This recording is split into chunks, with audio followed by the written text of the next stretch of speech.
big discussion now that the regular season's over. NA MVP. For me, it's pretty one-sided, but a lot of people are like, no, it can't go to him.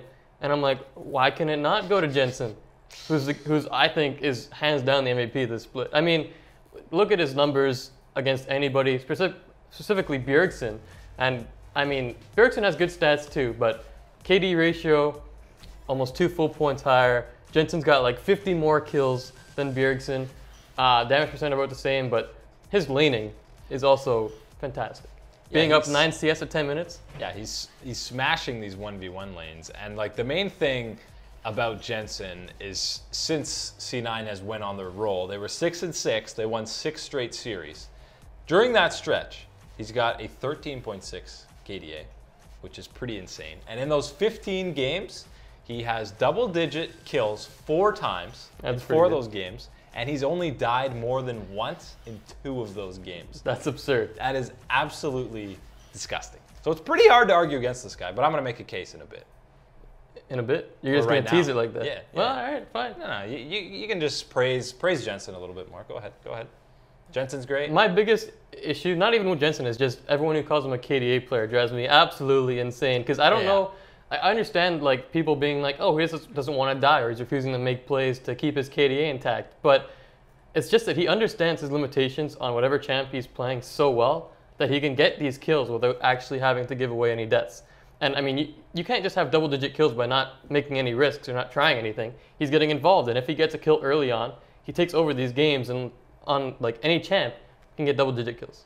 And it's also not necessarily being a KDA player, but basically, if he dies in most of these games, then C9 loses the fight, like 100%. Some of these games, he's hard carrying the whole game, so he knows he's like, well, I have most of the gold, and I'm way ahead of my lane. So even if I do like a 1-for-1 with someone, we lose out because I'm way more fed than anyone else. So he's just so careful because he knows all the pressure's on him on a lot of these games, and he delivers.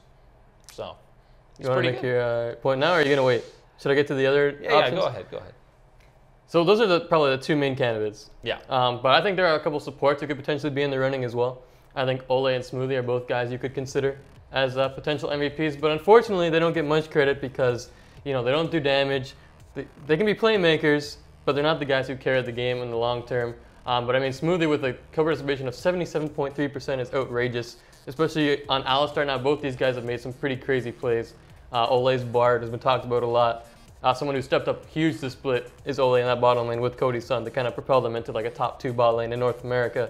So I think both these guys could be considered as well for just being, Smoothie especially, a shot caller on his team. Yeah. Now, you're right, it's way harder to give credit to a support as opposed to a mid laner who's carrying these games. So the only way, feels bad, man, but you usually get honor at the end of the game, so that's good if you're support. So the only way I could maybe argue against Jensen is if you somehow make the award like a bottom lane. If you gave it to Ole and Cody's son, then maybe you could be like, okay, this is one of the main reasons Immortals completely turned it around this split, just the improved play of these 2 games. Maybe they get a co-MVP award of some kind, because then they're basically, one isn't the same without the other, obviously. And that way, you're kind of not just giving it to a support. There's no way Riot would ever do that. But that's the only way I could see Jensen not getting the award. So you think it's Jensen? I think it is. It's pretty hard to argue. I mean, he's the most important player on his team, and he consistently dumpsters the opposing team.